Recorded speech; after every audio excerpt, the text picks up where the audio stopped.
When it comes to good roller coasters, it's hard to find many parks that can compete with Cedar Point. But ever since 2003, one of the park's most recognizable coasters has been the towering structure that is Top Thrill Dragster. Welcome to Far Tours. Today we'll be taking you through the history of Top Thrill Dragster all the way from its opening to its eventual closure and reimagining as Top Thrill 2 coming next year. In the year 2000, Cedar Point had just opened Millennium Force, a coaster that broke the height record along with, in my opinion, being a really good coaster. But even after getting their hands on the height record, Cedar Point wasn't satisfied and immediately got to work on another coaster that would break the exact same record plus one more. By 2002, two rides had been moved to make way for this new coaster, and you could finally see the beginnings of what would become Top Thrill's glorious top hat. The ride opened on May 4th of 2003 as the world's tallest and fastest roller coaster, reaching heights of over 400 feet and speeds of 120 miles per hour. Top Thrill was also the second in the world to feature a hydraulic launch system right behind Accelerator at Knott's Berry Farm. Sadly, the ride wouldn't hold any of its records for very long, as King Ka would open in Six Flags Great Adventure only 2 years later. As you can probably tell, this ride basically does what Top Thrill does,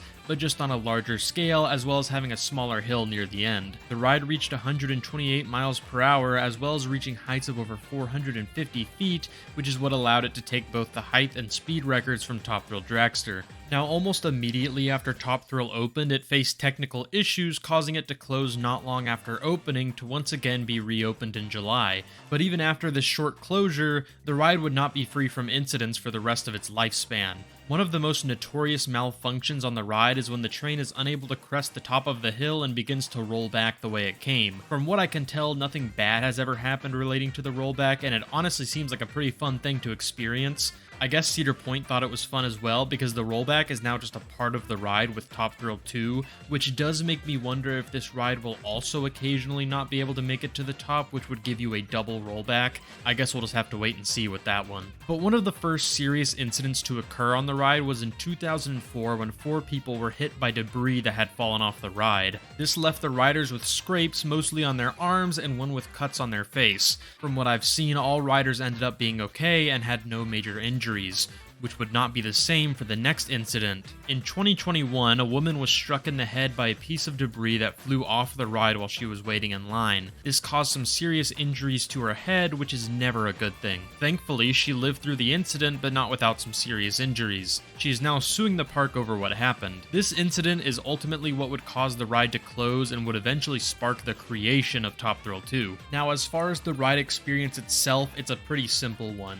You were launched forward at lightning speeds of 120 miles per hour, only to be immediately thrust up the top hat before returning downwards and heading back to the station. While this is a very short ride, I can say from experience that it is probably one of the most thrilling rides I have been on, and there isn't really much like it. I was able to ride it for the first time in 2021, literally a month or two before it would be closed permanently, and not long before that major incident that I talked about earlier. While Top Thrill 2 looks amazing and I'm very excited to ride it, I'm glad that I was able to get that original experience before it was gone forever. Now, I'm not sure if this was a problem throughout the coaster's whole life or not, but in my experience, the ride was constantly down for maintenance or some kind of technical issue. It got to the point where I basically just had to wait outside the ride's closed doors hoping that it would be open just so I could get in line for the ride. But once I got on, it was, in my opinion, well worth it and one of my favorite rides at the park. At the end of the day, I am very sad to see this ride go, as it is super iconic in the world of roller coasters, but Top Thrill 2 still looks like it is going to be an amazing time, and I am super excited to ride it after it comes out.